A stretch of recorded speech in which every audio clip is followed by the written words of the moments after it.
Got quite a lot of questions, to be honest. Quite a lot of comments. Mm. Specifically, JP21282. It's back. Is that the same Really, JP? yeah, JP Hey. really wanted to have a conversation with you I'm sorry, man. I'm 7 years ago. sorry. I'm sorry. 7 years ago. So, I've just been going over a lot of videos based on this. It seems the iCams require a larger space with less stuff in the scene to get a good capture, whereas the Kinect seems to function quite well in a room with a lot of other stuff in the scene, like working from home, etc. Mm. I did not realize height adjustments for the ground plane were not severely customizable. Food for thought, I suppose. Okay. Yeah, well, that's something that I can definitely take on board moving forward myself.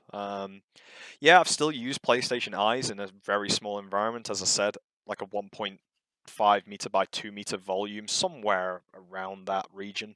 And there's actually a lot that you can get out of PlayStation Eyes if you know what you're doing, and you know what you're doing with iPysoft, and you're accepting of the data and stuff like that. But yeah, as I said before, like one of the things that I really want to try out is using two Kinect 2.0s and seeing what the data is at the back end of that.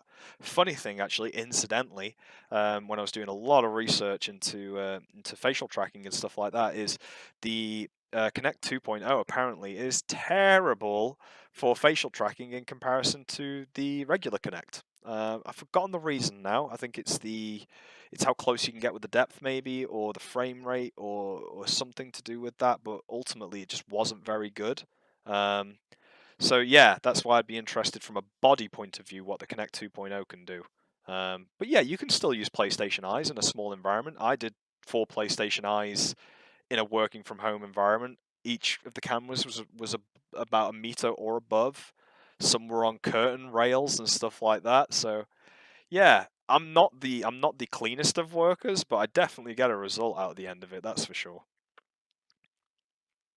And that was, wow, that's something that you could probably still consider if you're trying to piece things together, I guess. Hmm. Um, so, yeah, other things. Can I set these up with Unity or Unreal? And that is Beefy Head 3 years ago. Beefy head.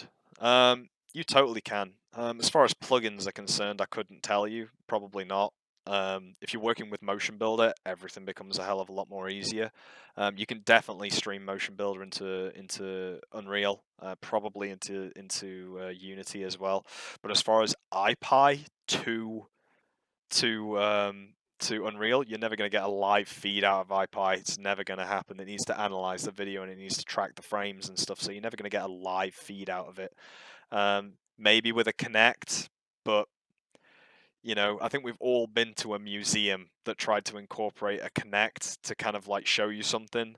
Um, there was one moment that where was it? It might have been like Harry Potter Land or something. I was there with my girlfriend, and I could tell in an instant that they were using a Kinect for something, and I instantly just started pulling body poses that I knew would break it, and it did.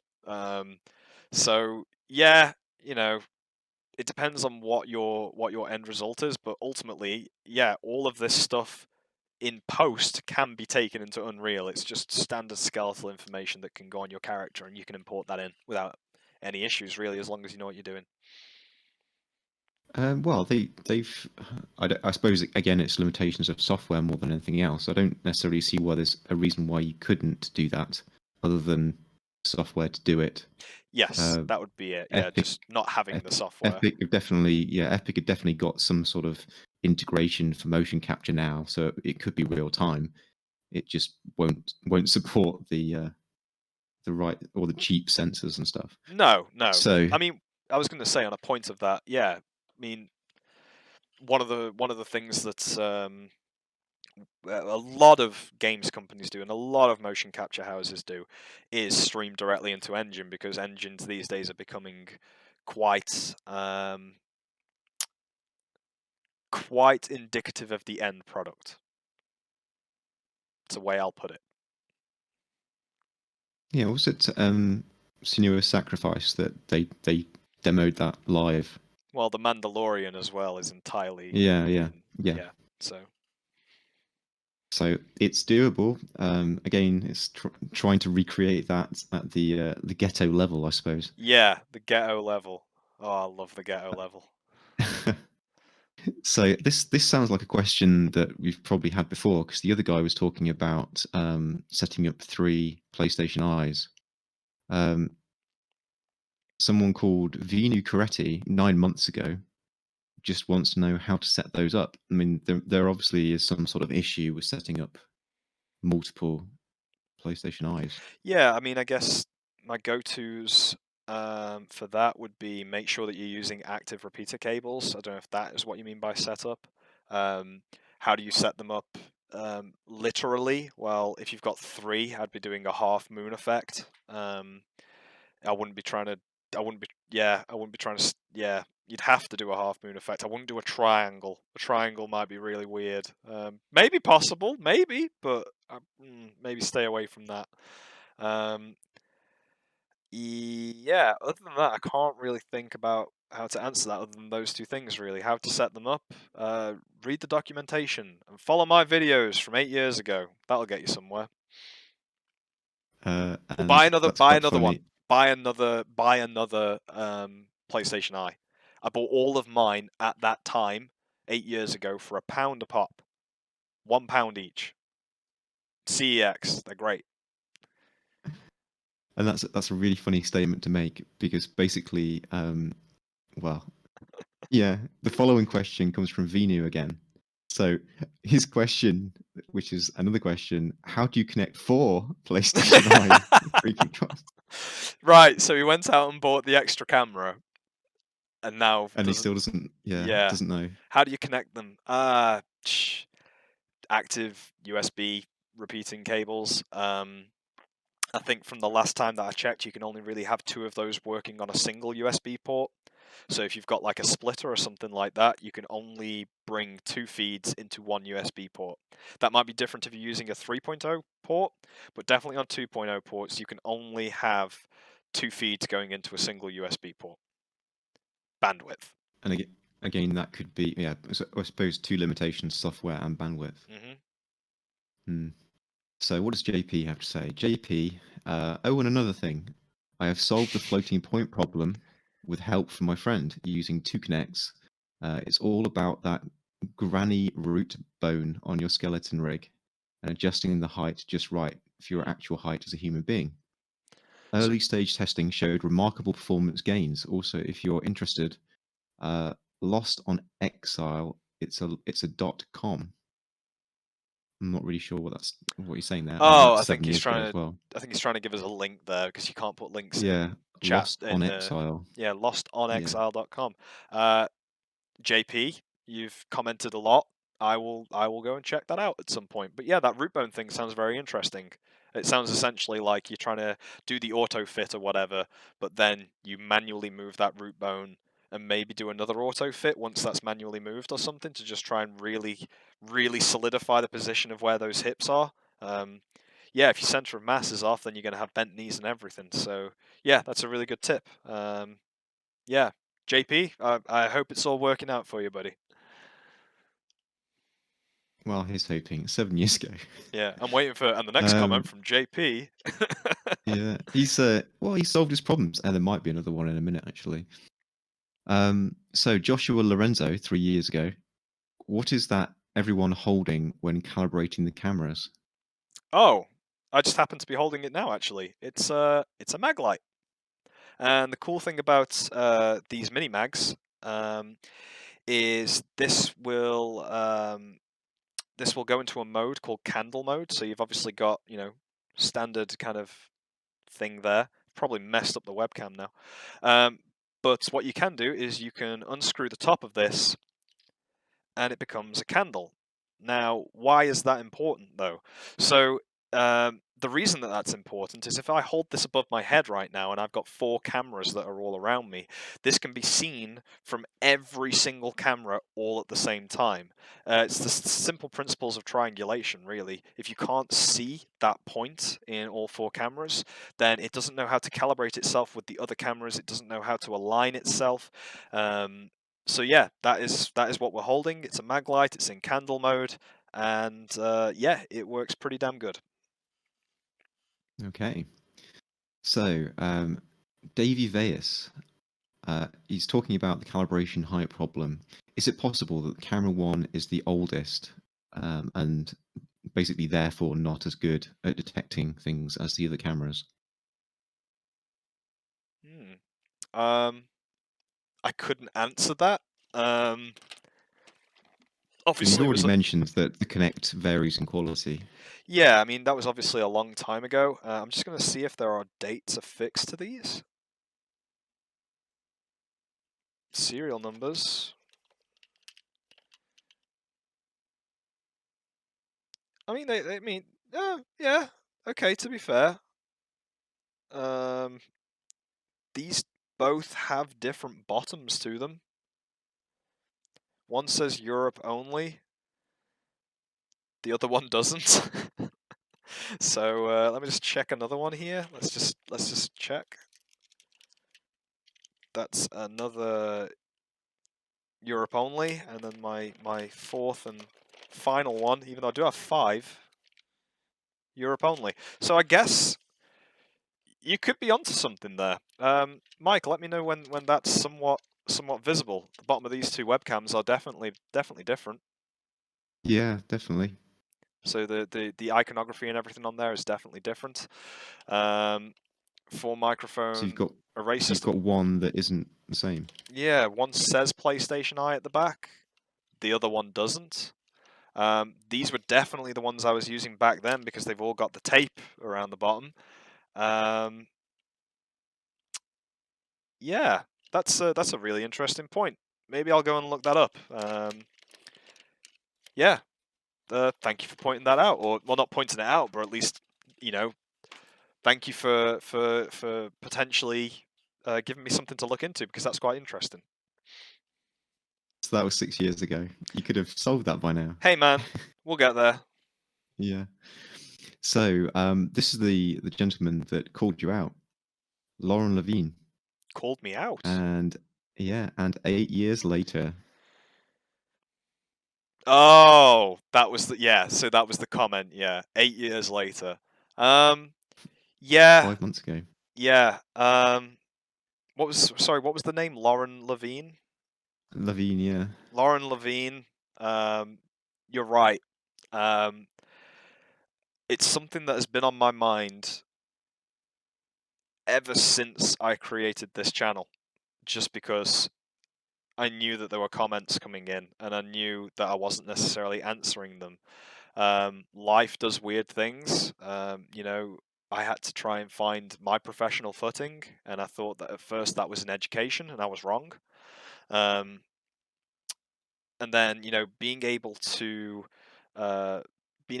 kind of like spread my wings a lot inside of Cloud Imperium Games, and being able to kind of, as I say, find out who I am as a person development wise, and now finally, as I say, in the past like 6 to 8 months, about being able to get back to being the tinkerer, someone who gets to tinker with all of this stuff and just be able to kind of have wild ideas and then say like, yeah, let's make that because that would be awesome. That would be an awesome part of a pipeline. That would be an awesome way to do things. Yeah, you are right for calling me out. That's for sure. And yeah, hopefully, well, we'll get to the end of this video, but hopefully, this is something that can happen a little bit more frequently. Um, if you guys want it to happen, and if you want me to keep exploring these different things and actually get back to doing this stuff, as I say, with the knowledge that I have now of 3 years in the industry, working in motion capture professionally. Obviously, I can't talk about that stuff necessarily, but I can bring a lot of those sensibilities over to the stuff that you guys want to know and give you some advice as to how you can do certain things. So whether that is something that you think that you'd like, we'll talk about that closer towards the end of the video, I guess. Okay. So yeah, that's the inciting incident, I suppose. Um, Sorry, Something yeah, cool. Lauren. Yeah, I owe you a lot actually because you're a good 50% of the reason as to why I'm sitting here, or 70%. The other 30% was being told today that it is literally 3 years to the day that I started working professionally in the industry. Marry those two things together, and you start to feel like you need to do something about that. So yeah, thank you, Lauren. So, somebody else called 3D Wizard 7 years ago, again. We tried all different configurations too, but the 6 cameras didn't work well. Will you try that? I suppose, did you ever try that? I didn't get to try it. I would love to try it. There was, if this person just happens to be watching, doubt they will be. I never really knew his name. I think it was V on Steam. We spoke, and his name was V Maslov or something like that. He was definitely a representative for iPie, and I don't know if he's still there. But if you see this, hit me up. We can talk. I would love to get my hands on another license of the more up-to-date stuff, which then in turn I can do testing with and be able to make some more content. Definitely. As I say, 33,000 views on one video of doing some calibration testing and stuff like that. It must have meant something. So yeah, I would love to do that for a myriad of different things, and I'm sure that you've got a bunch of people that already do it. I'm willing to do it from a working from home perspective and from an ad hoc kind of yeah, low budget kind of way. But yeah, I would love to test out 6 PlayStation Eyes. It's always been a dream. Knowing that we can get up to 12 now, love to do that. And also the Kinect 2.0s as well. I'm willing to throw money at this stuff. It's just that I need to know that you guys actually wanna watch this and want to know that what the best way to do things is. Okay. So, here's another question from the friend that you never made. JP Oh, JP, 21282. the man. Just seems like no matter what, the majority of the work will be scrubbing frame by frame either way to clean it up. I did, however, see a major difference in floating between having one Kinect and 2 Kinects hooked up on another guy's video. His capture was damn near perfect with 2 Kinects. I was very impressed. I noticed that as well whenever I was watching videos of other people doing stuff that like they would use similar setups and just magically it would work, or they'd do a Kinect setup and it would magically be amazing or something like that. All I'll say is that like I would much prefer to be, and this again, this is just personal preference, but I would much prefer to be scrubbing frame by frame trying to get the best roundabout animation that I can out of it than to not have this at all, right? There's always going to be cleanup work. You're using 4 PlayStation Eyes, and I'm not speaking JP specifically. I'm talking to me maybe 8 years ago. You've got 4 PlayStation Eye cameras that you've bought for £1. If you've got to do a little bit of animation cleanup, like yeah, it's to be expected. Like you've not got a 100 grand system sitting around you with all the gizmos and all the gadgets and stuff like that, and you haven't got gen locks going on or anything like that, or um, you haven't got like high quality head cams or anything like that. I would have been happy in the day trying to create some kind of helmet that had a connector around about here that I could feed that data into something. But yeah, I guess it's just your personal preference. And for me, half of the enjoyment of working with all of this stuff was doing things like scrubbing frame by frame and doing all of the testing so that when I did come to scrub frame by frame, I only had myself to blame for the quality of the data that I had. Like it's a phrase that is commonly used and is still used in motion capture today, and it's used for a lot of other things as well. Shit in, shit out, right? If you haven't calibrated your system properly, be it 100 grand or £4 in PlayStation Eye cameras, you're going to get bad data. You're going to have to clean stuff up. I can tell you now from experience that does not change. 100 grand does not necessarily mean that the data is going to be impeccable. You need to make sure that that system is set up correctly. Much like you getting 2 Kinect cameras and thinking, well, it's got a depth sensor and it's going to get a skeleton out of it. Unless you keep testing, unless you keep trying to find out what is the best result for this, then you're not going to be able to get good data out of it. There was a guy, and I remembered his name, Greenlaw. Again, Greenlaw. If you're watching this or anything, I loved your stuff back in the day, man. And I remember that Greenlaw had literally a corner of his room that he'd made into a green screen, just because like you can get a better kind of read on that kind of stuff, especially with like PlayStation Eyes, or if you're doing a Kinect. Having a solid background is going to be, a good percentage of the battle for you to be able to pick yourself out from something. So yeah, in response to that, I got a bit heated there, didn't mean to, but in response to that, yeah, you will have cleanup work to do, but it's all part of the process, and it's something that you should learn to enjoy. Animation is not a quick kind of thing. It's a discipline from patience. So make sure that your stuff is set up correctly. Keep testing with your setups, and keep trying different setups, because you will find something that just works for you. Or better yet, you will create a backlog of history, and a backlog of what am I trying to say? Experience. You'll create that experience that you can draw from, as opposed to having to live in somebody else's experience. Okay? So yeah, mark your own path and find out what works best for you. So yeah, that was quite the statement. I think that it doesn't really matter. There's no auto win button at all There never is. anywhere. There never is. No auto win. So I think you've already answered this question, really. So someone called Free Nomon, only 8 months ago, relatively new. Do you still use iPysoft, or have you moved on to something better? I don't use iPysoft daily, and I certainly have never used it. Oh, wait, tell a lie. I've used it maybe no, I've never used it in a professional capacity. Do I still use it? I used it in the last 3 months, in the last 2 months, maybe even sooner than that. Definitely the last 2 months. And yeah, it was still pretty damn good. I showed it to a couple of people that I was considering starting a project with, and people who were animators said, "Yeah, this would be great to work from." I think a large portion of the misconception from motion capture is it's perfect. You just you get your performance, and then it's going to come out the other end absolutely amazing. Like, no, there's always going to be something to do to it. And if you're not doing something to it, then either you've got a godly motion capture system, or you're not looking to kind of push it that extra 10%, that extra 20%. So do I still use it? Yes. I guess that would be my answer. Do I still use phase shift to some degree?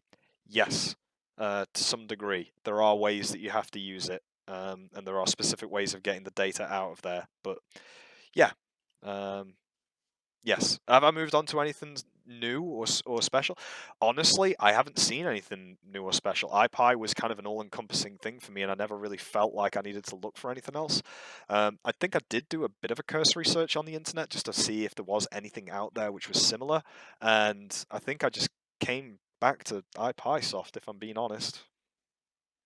Sure, there's a lot of people out there that are giving you the I don't know, the use a Kinect and get mocap data, and you'll see articles online of like how I used one Kinect to get a mocap data. And it's like, well, okay, but one Kinect can get you so far, right? I guess that's my answer to that. Yeah. Well, I think you've already mentioned that your opinions regarding the two different options, I suppose. Yeah, Um, so El Hadji again, El Hadji. he's back. Yeah, he said that he decided to opt out of using a Maglite and using an incandescent light, and it works great. So that's another option, I suppose. Yeah, great suggestion. I never had a problem with the Maglite in candle mode. The only problem that I had, and this is for people that do use, God, there's no way of me showing you this. Actually, no, there is, if I take the batteries out. So one of the things that I did with the Maglite, when you're doing like your wanding and stuff, is you have to touch a ground plane. And back in the day when I would touch the ground plane for my initial videos, I actually messed up my Maglite by doing it. So what you actually want to do is you actually want to get the Maglite, and you actually just kind of want to like just very just a little doop, a little something like that. Even just get it on the actual black rim there, as opposed to the actual light itself touching, because after doing that time after time after time after time, what actually happened was this here broke. Well, it didn't. It broke. It lost a connection in the middle. If you imagine the two metal pieces which are coming up in order to give that light, it kind of bent, and then it would be intermittent, and then it wouldn't really work. So I ended up buying a new one. So if you are using a Maglite for this kind of stuff, just make sure that you're being quite careful when you're pressing it down to the ground, because if you're not, then you're going to end up messing up your Maglite. You're not going to be able to use it for your calibration, and who knows, you might have an important shoot or something, and then that's that gone. So something I definitely did learn about Maglites: just be careful with them, especially in candle mode. Don't knock them around. Be very careful.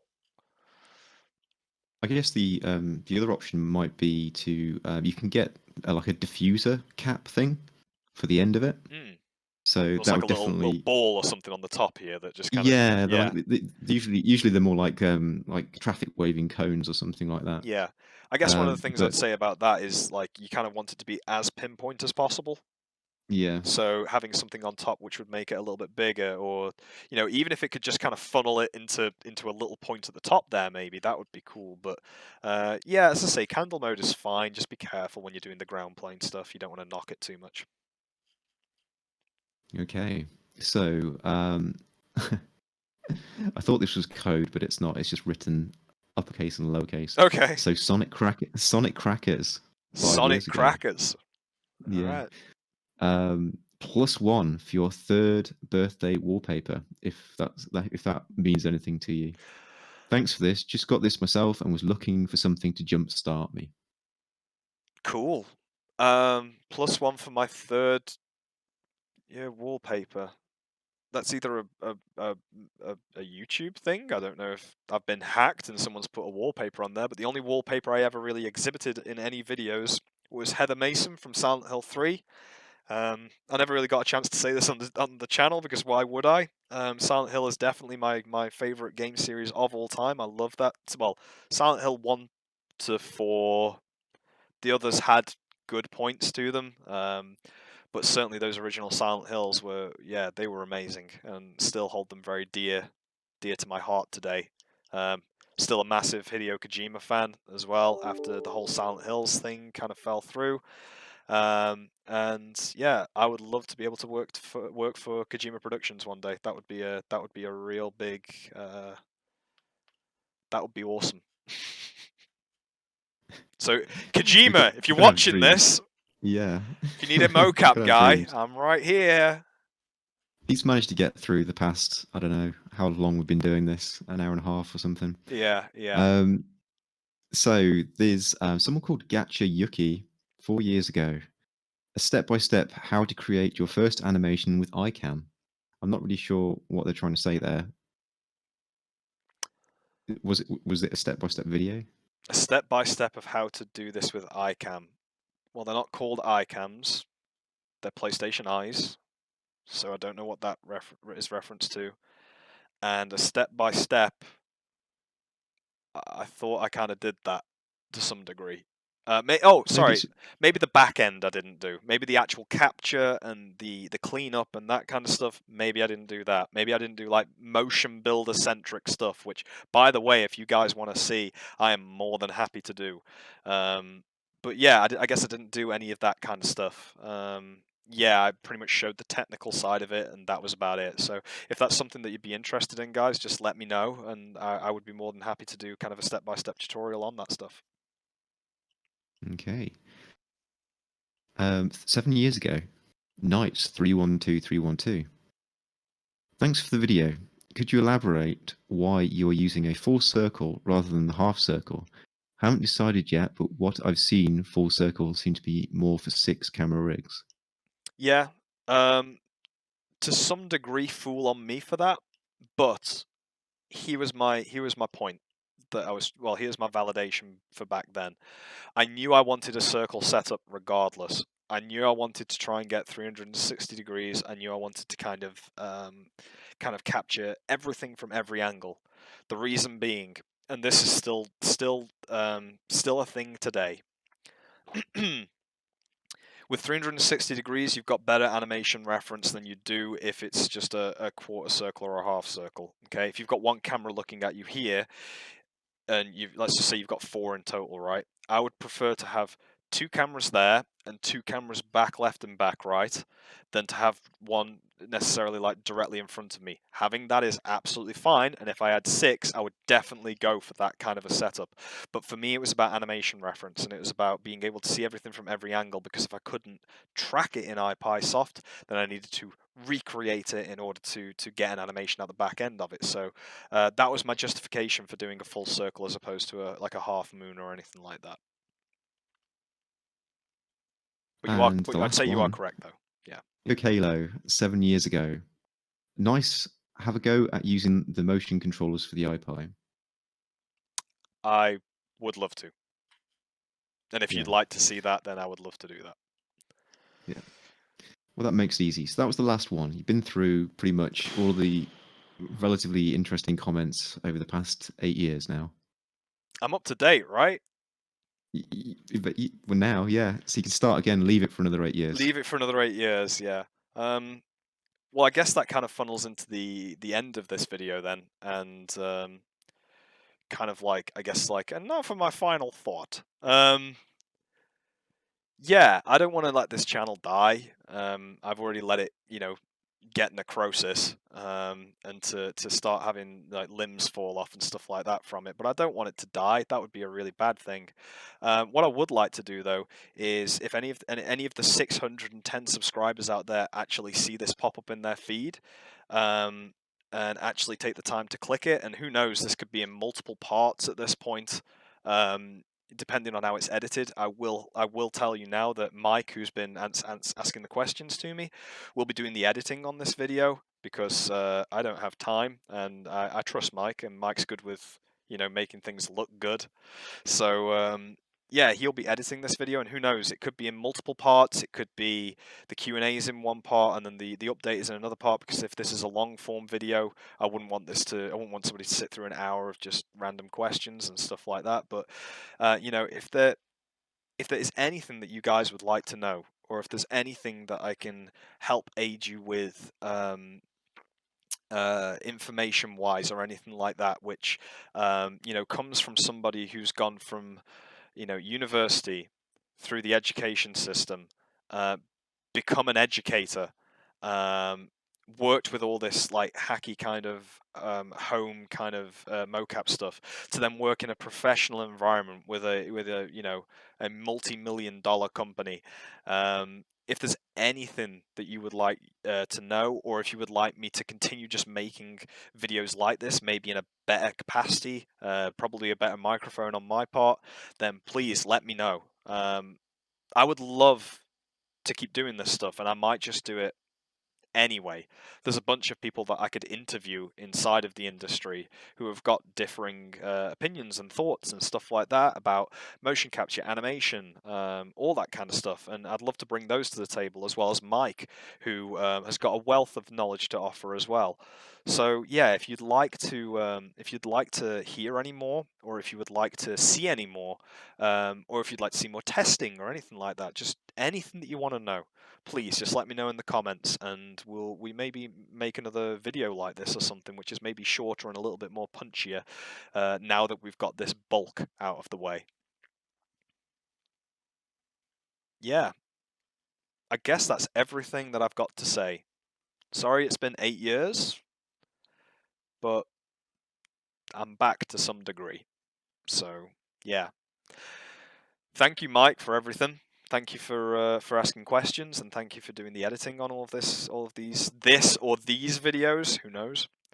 But thank you for doing all the editing on this, Mike. And yeah, I guess I'll see you potentially in the next video.